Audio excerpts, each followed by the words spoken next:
Our next speaker is Phil Graham. Phil is from the New South Wales DPI. He's a technical specialist in grazing systems at Yass. Phil has 34 years in agricultural extension, the last 24 years at Yass as a livestock officer in sheep and wool. During this period, he's been involved with development and delivery of ProGraze and ProGraze Plus, wool marketing workshops, features and options, on-farm fibre measurement, stock plan, long-term stocking rate trials, fish and phosphorus use, and managed the New South Wales component of the SLA 2030 project. Welcome, Phil. Thank you, ladies and gentlemen. I've been asked to talk about two factors today. So the first bit's going to be looking into the future. I was interested to hear your numbers about people's views of climate. That's a bit more optimistic than what we've been finding as we've gone round. And the second part of my talk's about carbon. So the first part was it was a national project, and in fact there was work. This same work was done in Victoria, and in fact one of the Victorian DPI members are here today. It was a project called Southern Livestock Adaptation 2030, and it was looking at what's the potential impact to livestock industries in the year 2030. Part of the project looked at 2050 and 2070, but I'm not talking about that today. All the parties you can see down the bottom there. If we're going to look into the future, there's only one way to do it, and that's a model. Now, straight away, as soon as people use the word model, they say, well, what a load of crap. I'd just like to put in context, every one of you who've been on the land for a while has got a lot of experience. You've got that experience by making observations and interpretations of what you've seen over time. What do we do when we set up a model? We get data from what's actually happened. We look at the relationships between that and we put it into equations. Quite frankly, there is very, very little difference between what you people have done in your mind for 10, 15, 20, and I won't go on for the rest of the audience, and what we do in a model. Our experience is based on the same principles as we use with modelling. Grassgrow is the model. It picks up climate data, daily weather data, temperature data. It picks up pasture parameters that are relevant to that location. It picks up soil characteristics which are relevant to the location where we do the work. We put a livestock operation in there which is applicable to the area we went to, so that was either sheep or beef, using the appropriate calving or lambing time, shearing dates, selling strategies and all that. And we put a few dollars and cents in to try and put some economics on it. So what did we do? In this project, we go and select a location where we can get appropriate weather and soil data, and then we ran for that soil, that pasture. We picked up the historical weather data for the period you see up there, 1970 to 2000, and we ran that as the base. So in the talk I'm going to talk about base. Base is the period 1970 to 2000. Now we grabbed some data out of that base runs in terms of pasture production, stocking rates, dollars, issues about ground cover.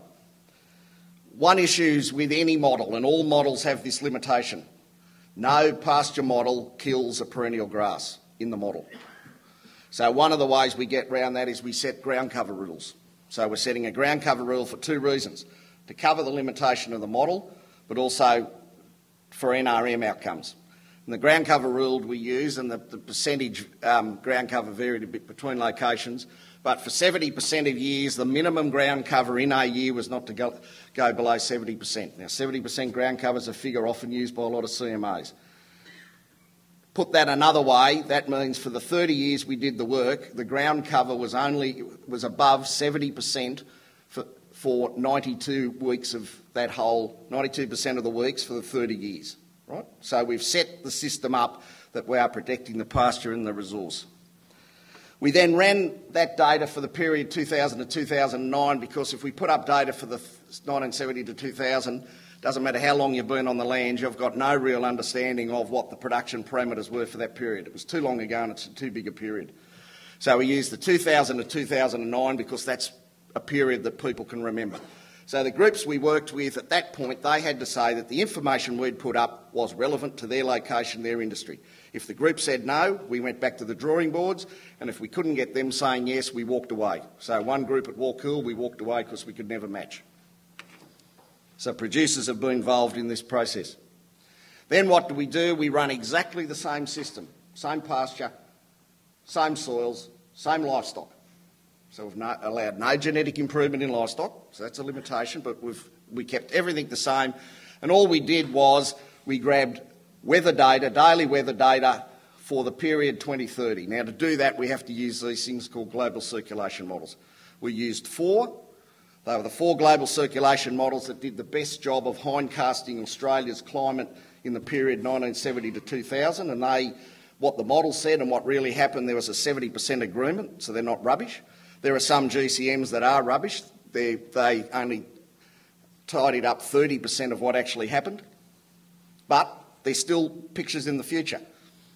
And the other thing we did is we increased CO2, because you've most likely heard about it, that as CO2 levels go up, plants become more water efficient. So we want to capture that effect. That's a positive. So we use the same ground cover rules as we had before, so that the degree of grazing the property is the same between the future and the past. We run it, we get an idea of what the impacts, and then we look at what can we change in that system to make a difference. Now here's some data on, on your left is the leaf water loss. So you'll see 3 lines, blue, red and green. The blues C3, the reds legumes and the greens C4 plants, and as CO2, which is on the bottom, goes up, water loss out of the leaf decreases. The plant becomes more water efficient. And on your right-hand side is the rate of photosynthesis. As CO2 goes up, C3 plants will in fact photosynthesise quicker. C4 plants won't, because they learnt these mechanisms thousands and thousands of years ago and they've already got the advantage. They're not going to benefit. So we do get a benefit in the species we have down here from CO2 levels. This is for Lockhart. The blue dots are historical annual rainfall from 1960 to 2010. The red dots are 120 years of 2030 rainfall. 4 GCMs, and we run 30 years for each GCM, so that's how we get the 120. If we look at that, the spread of the blue dots and the red dots is the same. We agree? The big, on your right-hand side, the big blue dot's the average of the blues, the big red is the average of the red. So for Lockhart, there's very little difference in rainfall in 2030 compared to history, and the variation isn't any different. We do that for every location, we get the same effect, except normally the gap's a little bit bigger. Maximum temperature. Bit different to the rainfall in that we'll see the red dots are starting to move slightly out of the blue dots. Same sort of range, except the temperature's just gone up a little bit. And if we do it for minimum temperature, the same thing. Interestingly enough, as we've gone round the locations in southern New South Wales, the biggest difference occurs with minimum temperatures rather than maximum temperatures. And if we look at what's happened over the last 30 years, the biggest change in temperature has been with minimum temperatures, not maximum temperatures. And I'd ask every one of us, how well do we really appreciate what happens with minimum temperatures? Not very much, because we're asleep. We tend to pay more attention to what happens to maximums, but in fact the biggest movement so far has been in minimum. So, there are a number of locations. You can pick the ones that are relevant to you. I've gone from east to west across southern New South Wales. The first column is the base period. The black numbers is rainfall. The red numbers is mean temperature.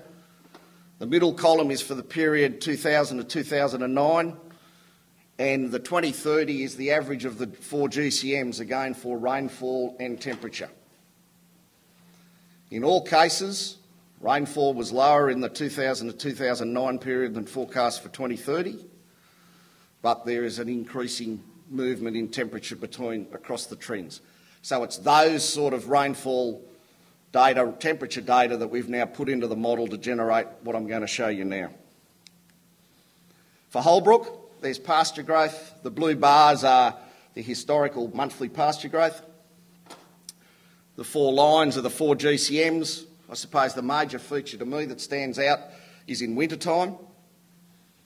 The 4 lines are above the 4 blue bars. And again, wherever we go, we see the same thing. As we go forward, winter growth rates are going to go up. Slight increase in temperature At present, temperatures are the limiting factor in winter, not moisture, so growth rate goes up. The higher your altitude, the bigger the impact. Bit tougher in autumn, tends to cut off a little bit earlier in spring. Now here are a number of locations, slightly wider than I had before. These are the averages. This is for 2030. The first column headed annual pasture. That figure in there is a percentage figure. So how you read that is, say for Yass, that in 2030 the average of the 4 GCMs was that pasture production would be 93% of what it was in the base period. So if we go to Holbrook, pasture production in 2030 will be 99% of what it was in the base period. Narrandera drops more. We then go to the next column. That's a percentage figure again to the base period. This is what's happening in the stocking rate. So yes, we were back 7% on pasture growth, but to maintain that ground cover rule that we had to drop stocking rate, and in fact our stocking rates dropped to 70%. And you'll see the relevant figures as you go down the column. Dollar per hectare is, we've kept prices and costs constant. What's the impact on profit per hectare? And there is overhead costs in here. That because that reduced stocking rate, and we've got the overhead costs, profits come back. I can't explain why Narrandera is hit as hard as it is, but that was the case. That's been looked at many times. And the letter next to it indicates whether it was a wool operation, a lamb operation or a cattle operation. It was run at those different systems.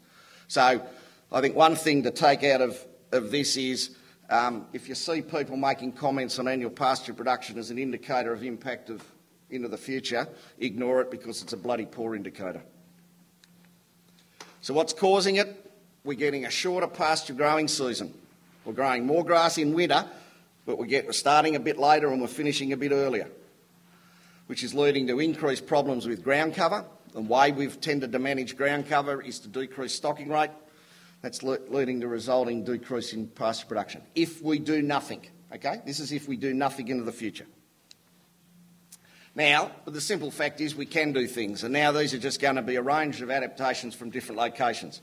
So this one is for a cattle operation. The first column's Holbrook, the second column's Tumbarumba. So business as usual. Brian Cummings changed nothing between the models, and those figures are profit on a dollar per hectare basis for the worst model, for the worst GCM. If we change calving date at Holbrook, you don't worry about doing it. Tumbarumba, some slight advantage. If we use drought lots in the years that it's needed, we start seeing some better. It doesn't matter at Holbrook, at Tumbarumba. Drought lots at Tumbarumba weren't moving you anywhere, but it was an advantage at Holbrook. If we wean calves at 4 months of age and then feed them, we're seeing at Holbrook that's had a substantial increase in operating profit. So there are changes, and this is not by any means a complete list. There's a range of other things. But all I'm trying to give you an idea is we can start going into this and we can start making changes that people have thought about, and they're changes that people in Holbrook suggested Brian to look at. The other thing to take out of that, just because something works well at one location doesn't automatically mean it's going to work well at another location. This is at Cootamundra. This is a lamb and both a wool and a lamb operation. So the wool operation where the merinos are sold off, the impact on the profit went from 100 back to 72%, so it got knocked by 28%. If we use a feedlot for the breeding ewes in the years that are required, and the cost of the grains being included of that, we recover more than half of that loss. We get back to 90% of our base period. The prime lamb operation at Cooter isn't going to be hit quite as much. If we now keep, which is to some degrees putting in reality, if we keep genetic improvement going on between now and 2030, so by the time we get to 2030, we're running a more efficient animal than we're running today. In other words, turn-off rates of lamb at the same weight's been reduced by 10 days, we're back to 92%. If we do a bit of work on dressing percentage, as well as the growth rate, we're now back to 100%. And if we combine the feedlot and genetics, because they're not mutually exclusive, we're now getting a number which is better than our base period. So, genetic improvement between now and 2030 is a very important tool for us managing pressures that are coming into the system, and that applies regardless of your enterprise. This is feedlot at Yass. I suppose the thing I really want to put up there, here's a graph where I've split the 4 GCMs up separately. So the German model was always the hardest, the UK model was always the best. And that was the major difference there was rainfall. Temperature was a lot closer, it was rainfall that was apart. Just look at the difference in profit between the German model at 59 and the UK model at 242. The thing that concerned me or worried me doing this work, very small changes in temperature and rainfall, and there were some changes in distribution in the year, started having a big impact on the dollar result we got. So everything else I'm showing is average, and sometimes the averages look okay, but if things ended up being a bit worse than the average, the story wasn't quite as rosy as these figures might have led on. Again, this is Yass for a wool operation. A couple of things. The third one down is trading only. So one of the comments I hear is, climate change will move out of breeding, will move to trading. Well, there's only a very small percentage of the industry can do that. But if you do it, the result looks good. 89% instead of 60%. So that's a big advance. But you only had to be down 10%. I'll make up a number. Let's say that trading operation had to buy 1,000 units in a year to keep the property stocked and going. If they could only buy 900 units instead of the 1,000, that figure drops from 89% to 65%.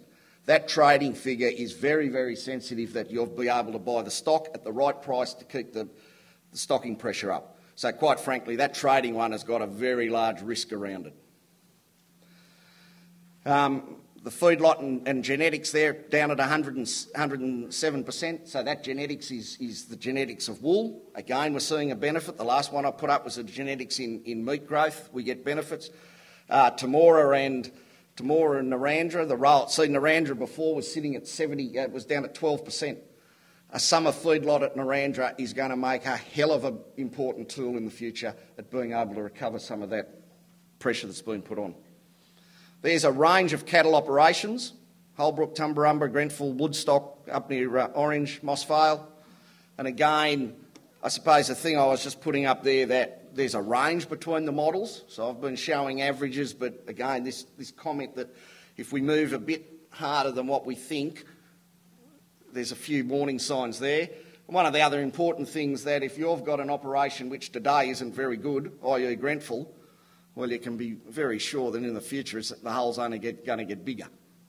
So to fit into something that Daniel and David were talking about, I agree with the comments they made about what's important now in driving profit. In doing these runs, we've already set these farms up at the optimum stocking rate. So putting more fertiliser and increased stocking rate isn't an option on these. We're already at that level and we're going ahead. If a property is already running at half rat power, as I say, the biggest thing you can do into the future is move it from half rat power to full rat power.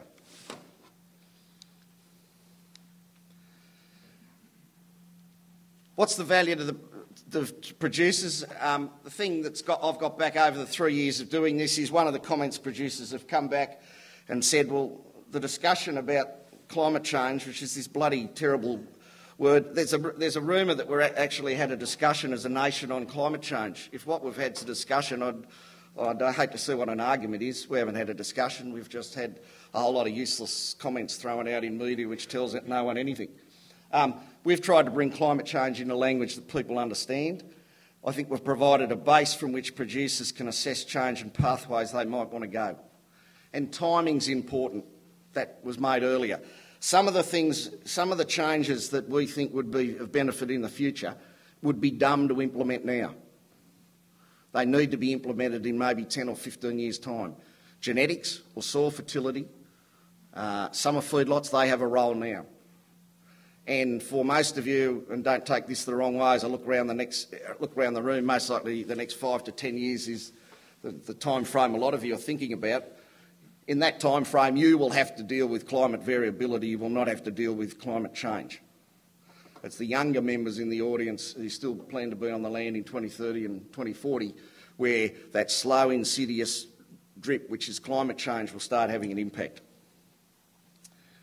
Responses will vary between locations, so we can't turn around and say everyone should go and do X, because X might work in one place and it won't work in another place. And one of the things out of this work, it's just as important to realise what's not going to give you benefit into the future as what will. And there's a website, you can see the address there. Hopefully in another 2 months, all the sites from around Australia, including the Victorian work, will be up on that site. Second part of the talk. I was asked to make some comments. I think the question was, is soil carbon a good indicator for soil health? I want to rely on the work here by a colleague of mine, Dr Warwick Badgery, researcher at Orange. Warwick, in fact, gave some of this talk at Wodonga the other week. And I've picked the bits and pieces out to try and answer the question. I suppose, what is soil organic matter? It contains 57% carbon, so it's a large chunk of its carbon. But the important thing to remember is it also contains other things. Carbon is just not sitting there by itself, it's in a compound with other nutrients. Nitrogen, sulphur, oxygen, hydrogen, phosphorus. To get soil organic carbon, you need all of those.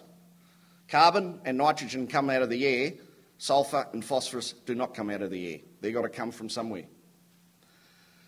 It's made up of decomposed and animal material. It's not straw, dung, stubble, fallen leaves, plant roots. Most of the carbon is lost to the atmosphere via CO2 in breakdown, and I suppose the important figure to remember is that one's down the bottom. It's only 5 to 15% of the carbon that we start off with actually ends up as soil carbon. 5 to 15%. I'll keep coming back to that figure. When we're talking about soil carbon, if anyone, there's talk about soil carbon trading. One thing you need to realise is bulk density. And bulk density is just if you like, it's a measure of weight, of set volume of soil, a weight of it. So as the bulk density is lower, you get more air holes in it. So they're the blue areas. As bulk density goes up, there's less of them. So bulk density is something that has to be taken into account when you're working out soil carbon, because the process to work it out in terms of carbon per hectare is the depth of the soil. So if we're in any trading scheme, we're dealing at to 30 centimetres. The bulk density, which you can measure but has to be known, and the carbon content, which is the thing that you have most likely seen already. You send a soil test off for the 0 to 10 centimetres and you'll get a soil carbon figure come back as a percentage. That's the third part of the equation. What tends to happen as that soil carbon percentage goes up, bulk density goes up. Bulk density goes down. So those two, that tends to counteract the total amount of carbon you're storing. Now, the data I'm going to show there, I saw some things outside. There's a similar project being done in this valley. This is the Lachlan Valley,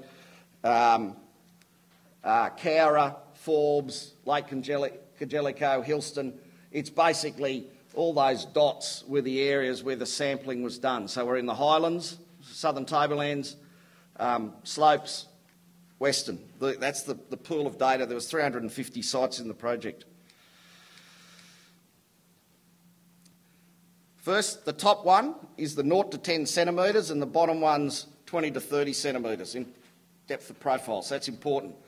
So the top one, we have up the side here, soil organic carbon stocks, tonnes per hectare. So that's going up, and this is rainfall. And there's a strong relationship, that's got an R squared of 50.5 between rainfall. And this has been found in a lot of work done. As rainfall goes up, the ability of a soil to have carbon goes up, store carbon. But you'll notice, while there's a relationship for the 0 to 10, once you get to 20 and 30, there is no relationship. All right, so we'll just bear that in mind. Now, one thing, what I just talked about earlier, this is rainfall. If over time nature's deciding it's going to move rainfall in that direction, it is putting downward pressure on soil carbon. Whether we like it or not, that's what nature's decided it's going to do. Now the influence of soil type.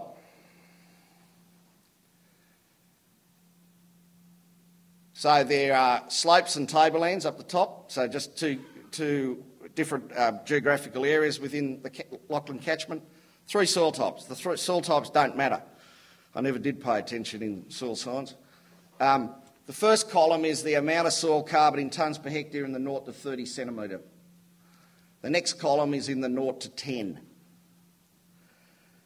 And then number of sites that were sampled and rainfall. Very little difference in rainfall, but a substantial difference in the total pool of soil organic carbon. Not so much in the top, but overall. The issue is, and we get a similar story down below, soil types are going to influence how much soil carbon you can store. So if you're on a piece of land, that die's already been cast, you've got that soil type. It has a boundary of how far it will go. And just because someone else in another area does X and gets this result, that doesn't mean you're going to get that result, because there could well be a different soil type. So rainfall is having an impact on our carbon stores in the top 10 centimetres, but once we come to the full soil profile, soil type is having an influence, and we can't change that soil type.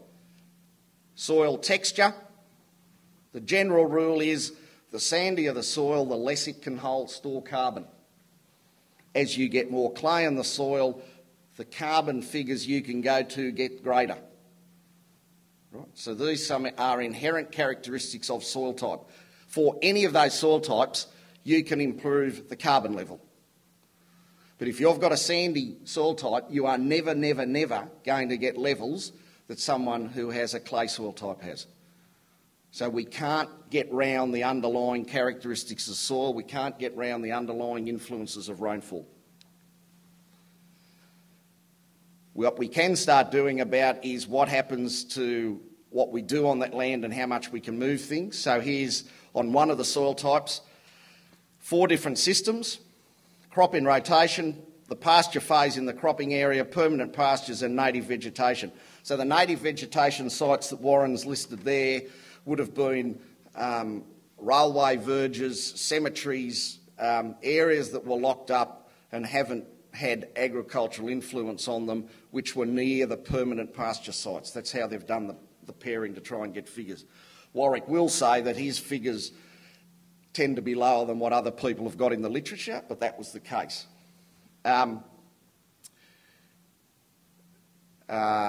This is the interesting one, in that if we notice the pasture in rotation has in fact got it's not statistically different, but a slightly lower carbon level than the crop in rotation. We get to permanent pasture, the figure goes up. When Warwick sat down and analysed all the cropping data, and he's looking for the effective management, what they have found, the things that have jumped out on them up front, so these are the things that have the biggest influence. The longer you've got to go looking in a set of data to get something comes out, the power it's got is getting less and less. So the things that came out, the sites where there was more N and P fertiliser applies, we're having higher levels of soil carbon in the system, and the number of years of pasture in rotation was having a major effect. They're the 2 things that stood out when they looked at all the cropping sites. I don't think we're going to be very surprised at that. When they went to the pasture one, again, there was a positive relationship between soil carbon and the amount of P fertiliser applied, and that result's come out both in Australia a number of times with work and also overseas. It's the next one that's interesting, and he's still working on it. Pasture composition, the quality of material returning to the soil, utilisation for grazing, nutrient cycling. It is appearing that the quality of the material we have on the soil that is being broken down into the soil, the higher the quality, i.e. the digestibility of that material, the more of that we are getting from there into soil carbon. the lower the digestibility of the plant material in your pasture sitting on the soil, the less of that is going to end up in soil carbon.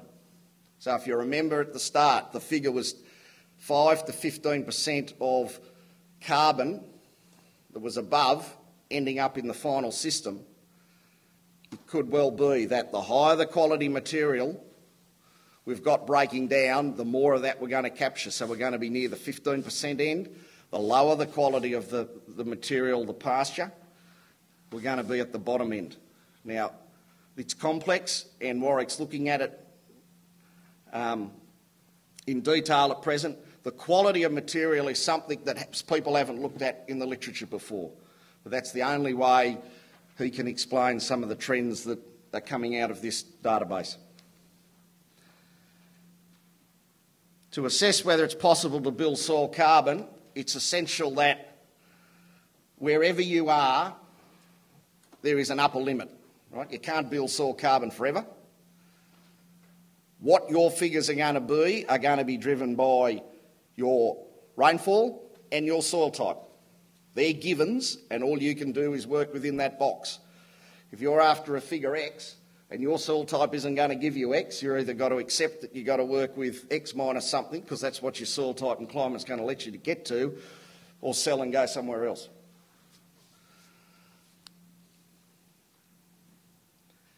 The other thing is you want to be very clear at present, if you're going to make a land use change to build soil carbon, that in fact that change is going to take you anywhere. And I've put changing grazing management with question marks up. There's been a lot of discussion over the last 10 years about different grazing managements and what they're going to do for soil carbon. And what has been the common comment about which way it's going to take us is not proving to be the case when we keep looking at a lot of sites. Every time we've gone and looked at it, long rotations, low quality feed, it is not building soil carbon. In fact, we tend to find soil carbon being built by faster rotations, higher quality feed going back into the system. I can put it another way. If you think of the bacteria in an animal's room, and it's doing the same job as the bacteria in the soil, you put low quality feed into that room and those bugs have to work a very long time with lower efficiency to break that material down. The same logic really is applying in the soil. Thank you.